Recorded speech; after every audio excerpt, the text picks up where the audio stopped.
वीतरागवे ज्ञान्यता शिव स्वरूप शिवकार नामाहु त्रियोगा समाल के।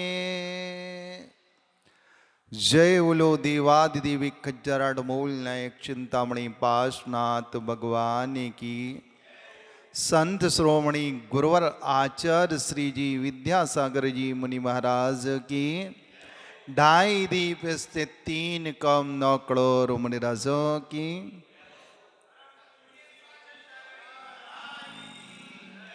सच्चे सुख का प्रकरण चल रहा है कि सच्चा सुख, आत्मिक सुख, शाश्वत सुख, स्थायी सुख, अनंत सुख की जीव को उपलब्धि प्राप्ति कब होगी। सो पंडित प्रवर दौलत राम जी कहते हैं आत्मा के हित में ही सुख छिपा हुआ है। उस सुख हमें दृष्टि गोचर नहीं हो रहा। उस सुख की पहचान में यदि कोई बाधक तत्व है तो ये मोह है। मोह रूप परिणति, मोह रूप परिणाम, मोहाशक्ति का परिणाम ही उस सुख को दृष्टि गोचर होने नहीं दे रहा। तो वो सुख कहाँ है? जहां आकुलता का अभाव है वहां वो सच्चा सुख, आत्मिक सुख, अनंत सुख, क्षयिक सुख विद्यमान है। लेकिन जहां आकुलता का लेश मात्र भी शेष है वहां वो सच्चा सुख में वो लेश मात्र भी आकुलता बाधक तत्व है। उसको उपलब्ध होने में बीच में व्यवधान कारण है। तो उस व्यवधान कारण को जानना पड़ेगा। आत्मा जब स को छोड़कर पर में उलझ जाती है तो वो सुख बाधक बन जाता है। क्योंकि आत्मा की उपयोग की धारा पर पदार्थों में विचरण करना ही, पर पदार्थों में उपयोग की भटकन ही, उपयोग लगना ही आकुलता का कारण है। जैसे 2 अनुज ऋषिराजों का उपयोग पर में उलझ गया। जैसे ही पर में उलझा तो स्व की सुलझन उनकी आत्मा में प्राप्त नहीं हुई। कारण था पर पदार्थ आत्मा के लिए शरीर स्वयं का और पर आत्माओं के बारे में विकल्प की तुच्छ जाल, तुच्छ फांस भी। सुख में बाधक तत्व है, मुक्ति में बाधक तत्व है। मुक्ति के लिए पूर्णता, रिक्तता चाहिए उस सुख प्राप्त करने के लिए। परमेष्टि का आकर्षण भी, परमेष्टि की भक्ति भी आत्म तत्व छोड़कर उस मुक्ति श्री सच्चे सुख में बाधक तत्व है। दृष्टांत सबके सामने नकुल सहदेव मुनिराज का जीवंत खड़ा हुआ है, जो हमें संकेत इशारा कर रहा है कि स्वभाव को छोड़कर विभाव में उपयोग अटकने से ये विभाव में उपयोग जाना ही दुख के बीज हैं, सुख में बाधक तत्व हैं। इसलिए दौलत राम जी कह रहे हैं आत्म कहित है सुख ससुख आकुलता विन कहिए।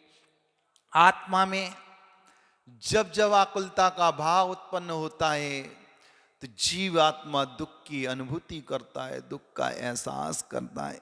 आत्मा का हित तो सुख में है और सुख आकुलता के अभाव का नाम है। एक गुरु और शिष्य चारों धाम की यात्रा के लिए निकल गई। यात्रा पूर्ण करके आए। शिष्य ने दूर से देखा हमारी जो झोपड़ी थी, हमारी झोपड़ी, ये तूफान आया, आंधी आई, आधी झोपड़ी नष्ट हो गई। उसके ऊपर का भाग मात्र शेष बचा। चारों तरफ जो झोपड़ी में जो पत्ते आदि के माध्यम से परस्पर में एक दूसरे को बांधकर दीवार का रूप दिया था, आंधी तूफान आने से वो झोपड़ी आदि झोपड़ी उड़ गई। इस दृश्य को देखकर शिष्य चीखा। शिष्य ने कहा, गुरुदेव, इसलिए तो मुझे भगवान पर संदेह होता है, परमात्मा पर अविश्वास होता है। ये परमात्मा पक्षपात करता है।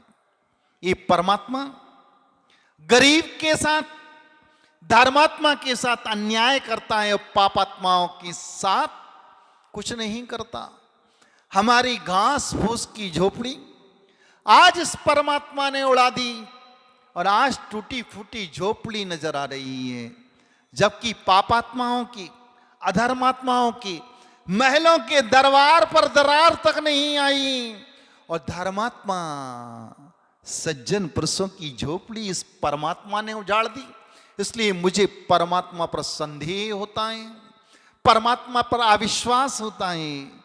गुरु ने शिष्य की आकुलता भरी चीख को सुना और सुनते ही मुस्कुराहट के साथ कहा, बस मैं तो उस परमात्मा का उपकार मानता हूं, एहसान मानता हूं।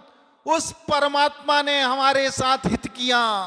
आंधी तूफान तो इतनी जोर से आया था कि पूरी झोपड़ी ही नष्ट कर हो जाती थी, लेकिन उस परमात्मा की कृपा, उस परमात्मा की अनुकंपा, उसकी दया दृष्टि हम धर्मात्माओं पर रही, इसलिए हमारा झोपड़ का चारों तरफ का भाग उड़ा है, ऊपर का भाग शेष बचा है।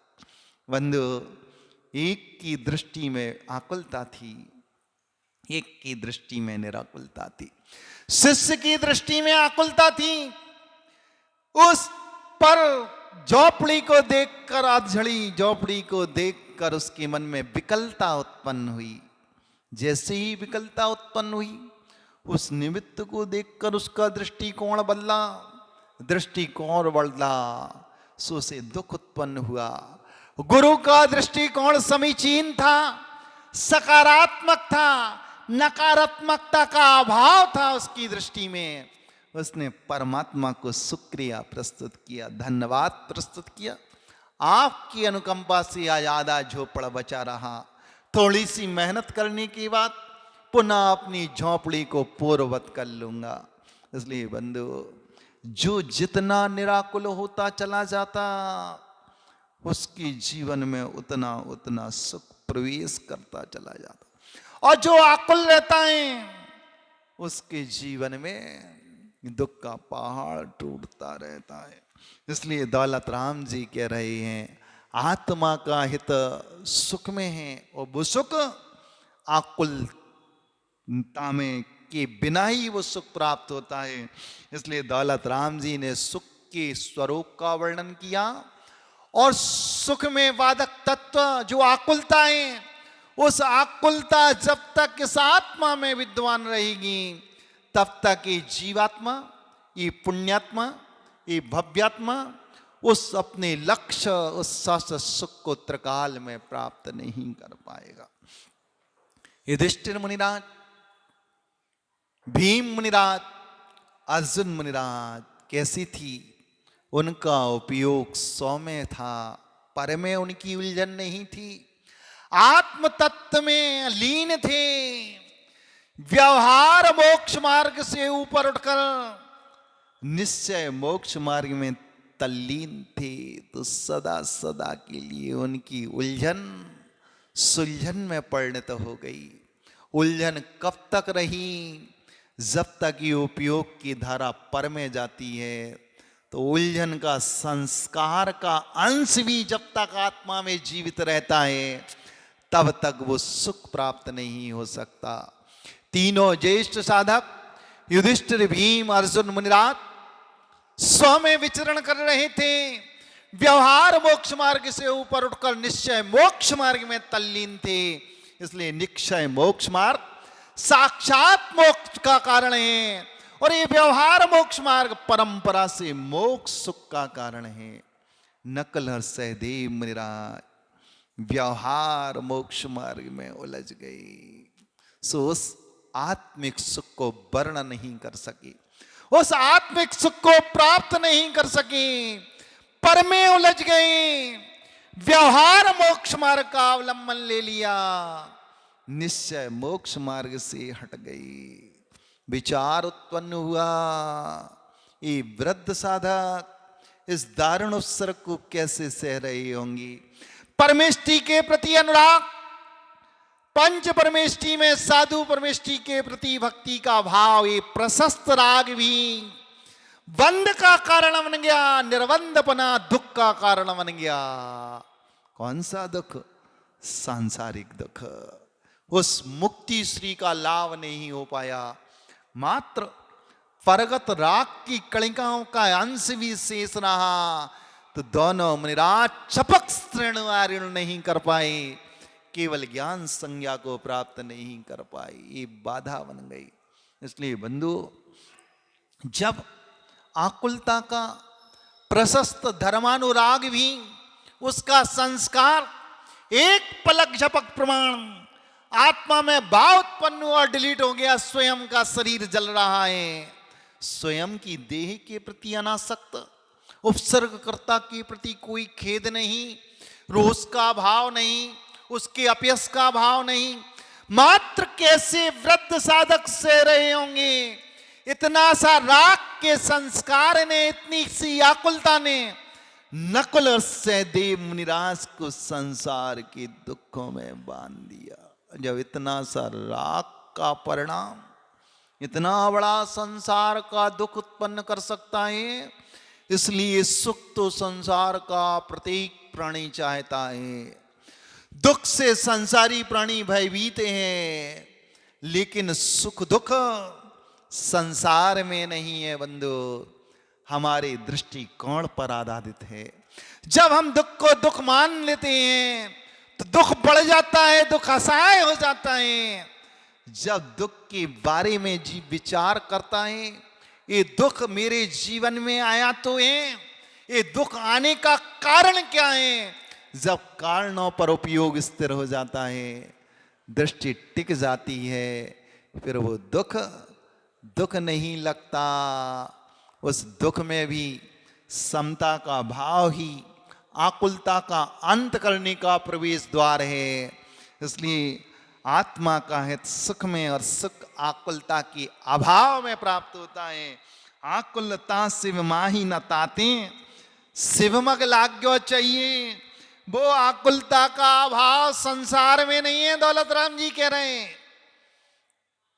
संसार में आकुलता का सद्भाव है, संसार में तो आकुलता ही है, तो फिर वो आकुलता का अभाव कहाँ है? तो कह रहे आकुलता शिव माही न ताते, शिव मग लाग्यो चाहिए। उस मोक्ष में आकुलता का अभाव है, इसलिए अपने उपयोग की धारा को संसार से हटाकर मोक्ष में लगा लोगे तो आकुलता की दास्तान की एक कड़ी हमारे जीवन से भिन्न हो जाएंगी, पृथक हो जाएंगी। आत्मा एक दिन सच्चे सच्चे सुख का प्राप्त कर लेगा। तो मोक्ष प्राप्ति का उपाय क्या है? तो दौलत राम जी कह रहे सम्यक दर्शन ज्ञान चरण शिव मगसो दुविध विचारो, जो सत्यारथ रूप सो निश्चय कारण सो व्यवहार। आप कह रहे हैं वो मोक्ष मार्ग दो प्रकार का है, एक व्यवहार मोक्ष मार्ग और दूसरा निश्चय मोक्ष मार्ग। महाराज मार्ग तो एक होता है, दो कैसे हो गया? मार्ग तो एक ही है, मार्ग तो मोक्ष का निश्चय मोक्ष मार्ग ही है, लेकिन उस निश्चय मोक्ष मार्ग में प्रवेश करने के पहले पूर्व पीठिका भूमिका के रूप में व्यवहार मोक्ष मार्ग है। व्यवहार मोक्ष मार्ग परंपरा से मोक्ष सुख का कारण है, और निश्चय मोक्ष मार्ग साक्षात मोक्ष का कारण। तीनों ज्येष्ठ मुनिराज की आत्मा में निश्चय मोक्ष मार्ग था। आत्मा की रुचि, आत्मा की अनुभूति और उस आत्मा को प्राप्त करने के लिए पर पदार्थ से उपयोग की धारा को बोलना, इस सम्यक दर्शन, सम्यक ज्ञान, सम्यक चारित्र निश्चय रत्नत्रय उनकी आत्मा में जीवंत था। न परमिष्टि के प्रति भक्ति का राग उत्पन्न हुआ, न पर पदार्थों में उपयोग गया। सो उनकी आत्मा अनंत काल से जो दुखों में, आकुलता में उलझी हुई थी, सो उनकी उलझन सदा सदा के लिए सुलझन में कन्वर्ट हो गई, परिवर्तित हो गई और नकुल और सहदेव भक्ति का भाव उत्पन्न हुआ।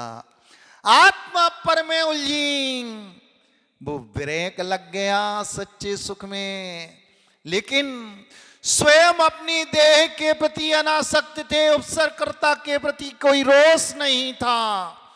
उसका परिणाम सर्वार्थ सिद्धि विमानों में उत्पन्न हुई। कालांतर में परंपरा से वो मोक्ष सुख के वो स्वामी होंगे, मोक्ष सुख के अधिकारी होंगे। क्यों? क्योंकि मात्र पंच परमिष्टि के प्रति भक्ति, ये व्यवहार रत्नत्रय में उनकी आत्मा उलझी, सो साक्षात मोक्ष में बाधक तत्व बन गई। लेकिन परंपरा से वो नकुल सहदेव की आत्मा भी कालांतर में जब देव पर्याय की आयु को भोग कर मनुष्यपने को प्राप्त करके उस आकुलता रहित सुख, उस मोक्ष के सुख को प्राप्त हो जाएंगे। तो दौलत राम जी ने सुख का परिचय करवाया, और सुख आकुलता के अभाव में ही सुख प्राप्त होता है। हम खुद विचार करें, जब तक हम आकुल होते रहते हैं तब तक हमारे जीवन में सुख नहीं होता, दुख ही प्राप्त होता है। वो कथा आती है, मिथिला नरेश की देह में उष्ण जुर्ण हो गया था, दाहे ज्वर हो गया था। सम्राट को, राजा को यदि दाहे ज्वर हो जाए, ज्वर यानी बुखार, ताप, और कौन सा? वो बुखार जिससे शरीर में दाहे उत्पन्न हो रही थी। इतनी दाहे, इतनी जलन, जितनी जलन शरीर में अग्नि लगने पर जितनी वेदना होती है जलने पर, या गरम तेल या गरम घृत या गरम जल शरीर पर डालने पर जितनी जलन, जितनी वेदना उत्पन्न नहीं होती, उससे कई गुनी वेदना वो दाह ज्वर जब शरीर में उत्पन्न होता है, एक बुखार होता है। बुखार भी, ताप भी, और उस ताप में भी शरीर में इतनी जलन, जितनी जलन तो शरीर के ऊपर खौलता हुआ घृत और तेल गिर जाए ना तो इतनी वेदना ना हो। मिथिला नरेश की देह में वो दाह ज्वर उत्पन्न हो गया। जैसे ही दाह ज्वर उत्पन्न हुआ, उनके आत्म परिणामों में विकलता, आकुलता उत्पन्न हो गई। राज्य वैद्य को बुलाया गया, उपचार का कारण बताया। सम्राट की देह से ये वेदना एक ही कारण से शेष हो सकती है, शांत हो सकती है। मलयागिरी का चंदन का घिसकर राजा की देह पर लेप लगाया जाए तो ये ज्वर भी शांत हो जाएगा और शरीर में दाह भी उत्पन्न हो रही वो शांत हो जाए। मिथिला नरेश की सैकड़ों रानियां थी। जैसे ही रानियों ने सुना सम्राट को इतनी वेदना, इतनी पीड़ा, शरीर में इतनी आकुलता, और हमारे रहते हुए हमारे जीवन साथी के शरीर में इतनी वेदना, सो रानियों ने उस चंदन के टुकड़ों को हाथ में टुकड़े टुकड़े करके उस राज्य वैद्य ने दे दिया। सारी रानियां सिल पर उस चंदन को रगड़ रही हैं। चंदन की रगड़ और हाथ का परस्पंदन हिलन से जो रानियों के हाथ में चूड़ियां थीं, परस्पर में चूड़ियों की खनखनाहट से राजा और आकुलित हो गया। उसकी वेदना तीव्रतर हो गई। एक तो शरीर में दाह ज्वर, उसमें से परस्पर सारी रानियां, सैकड़ों रानियां चंदन को घिसती चली जा रही हैं और घिसने के कार्य में लिपते हैं। और उन चूड़ियों की खनखनाहट, क्योंकि ये चूड़ियां सुहाग का प्रतीक हैं, पति के जीवंत रहने का संदेश देती हैं। जैसे ही चूड़ियों की खनखनाहट से, चूड़ियों की आवाज से, परस्पर घर्षण से वो ध्वनि स्फुटित हुई, राजा और आकुलित हो गया, उसका दुख अनंत गुणा बढ़ गया। राजा चीख पड़ा, ये खनखनाहट की आवाज क्यों? मेरी वेदना चरमोत्कृष्ट दशा को प्राप्त हो गई। मंत्रियों ने आके रानी से कहा, इन चूड़ियों की खनखनाहट से राजा के शरीर में और वेदना उत्पन्न हो रही है, राजा आकुलित हो रहा है, राजा संक्लेशित हो रहा है, असहनीय वेदना उसकी देह में उत्पन्न हो रही। मंत्रियों ने कहा, तुम सुहागवती रानी हो, हाथ की कलाई को खाली तो नहीं कर सकती, लेकिन दोनों हाथों में मात्र एक सुहाग के प्रतीक के रूप में, सुहागन के प्रतीक के रूप में एक एक कंगन शेष बचे, बाकी सारी चूड़ियों को अलग कर दो। रानियों ने सारी सुहाग के प्रतीक के रूप में अपने हाथ के कंगनों में सिर्फ दोनों कलाइयों पर एक एक कंगन शेष बचा और चंदन घिसना प्रारंभ कर दिया। जैसे ही चंदन घिसना प्रारंभ किया, सारी चूड़ियां दोनों हाथों से पृथक हो गईं, खनखनाहट की ध्वनि भी बंद हो गई।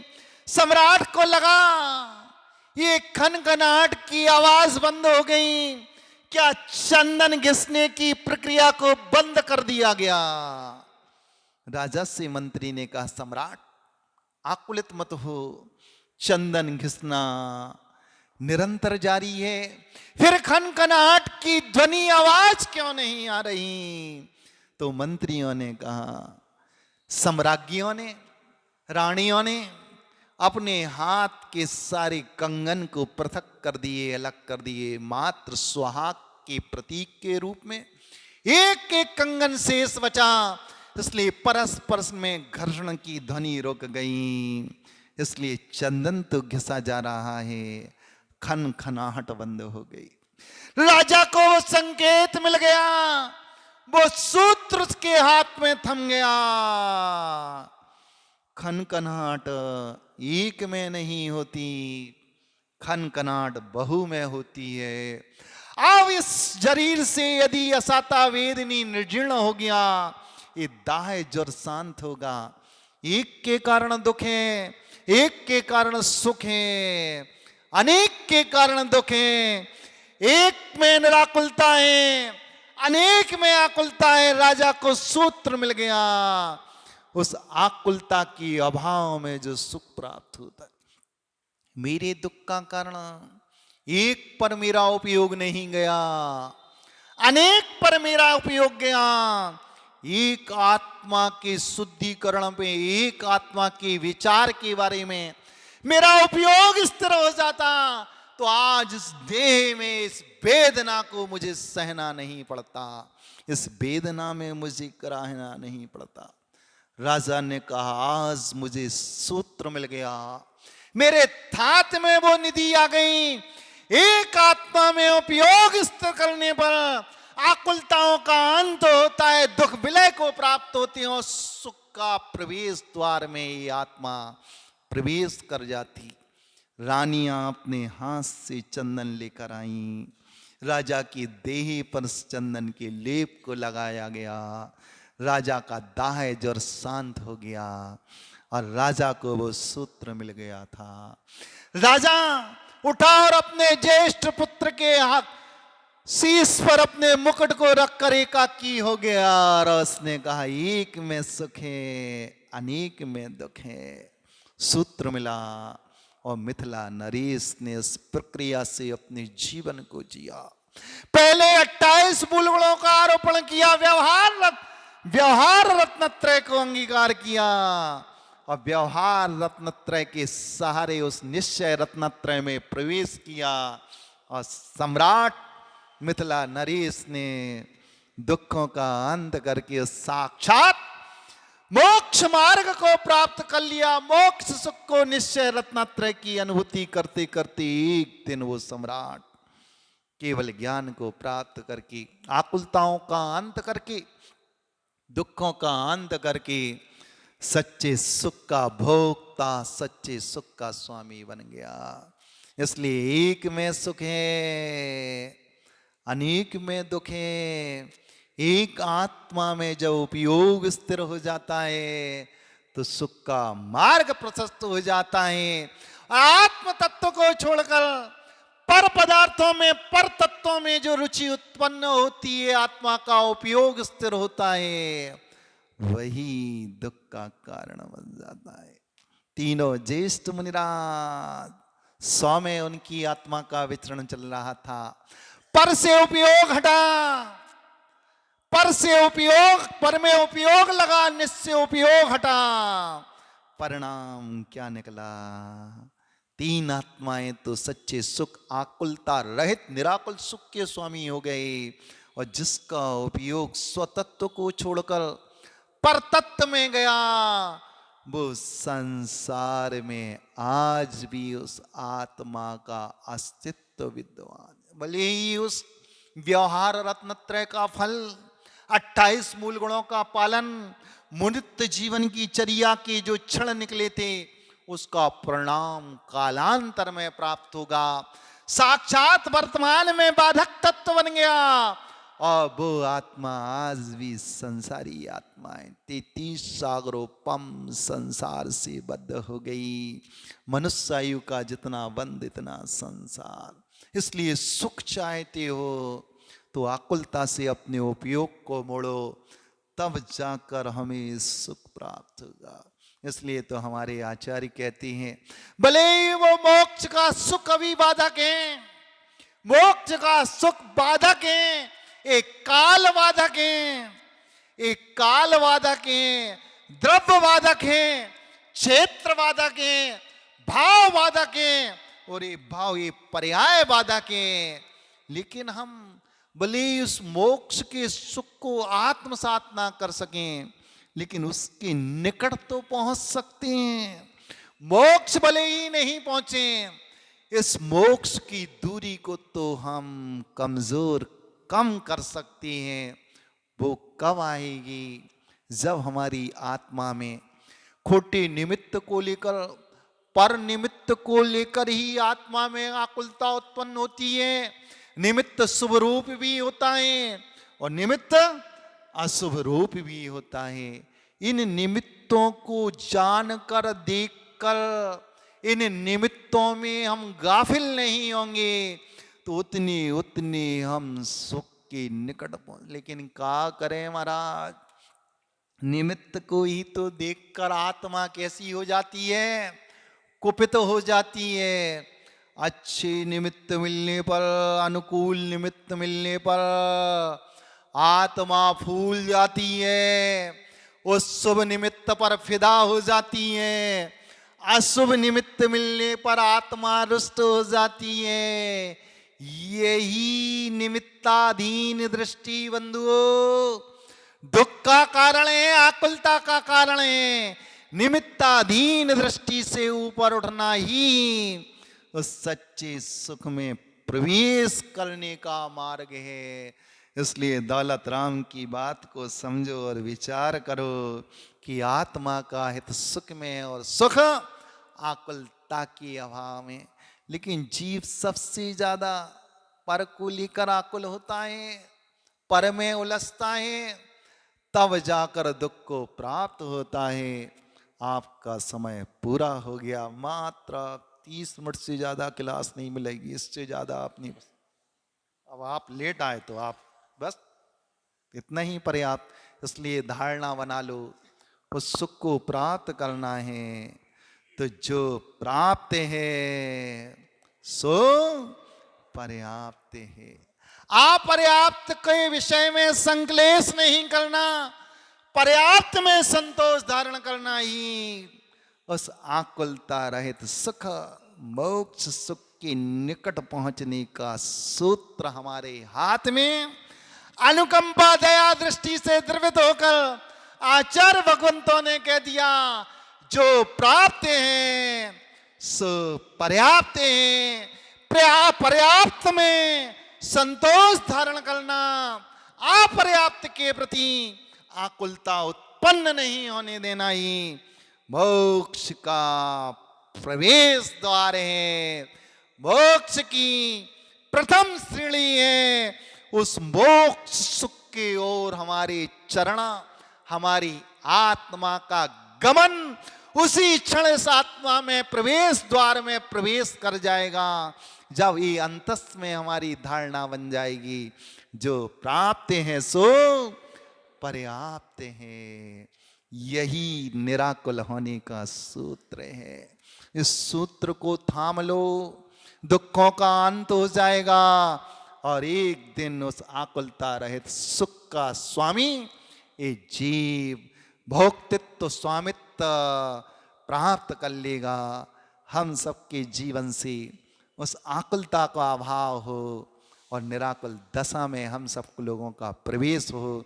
इन्हीं शुभ भावनाओं को लेकर आचार्य गुरुवर श्री विद्यासागर जी मुनि महाराज, पूज्य 108 मुनि श्री विशद सागर जी महाराज जी की जल चंदन अक्षत पुष्प चरु अरु दीप धूप अति फल लाभे, पूजा को ठानत जो तुम जानत, सो नर ध्यानत सुख पावे।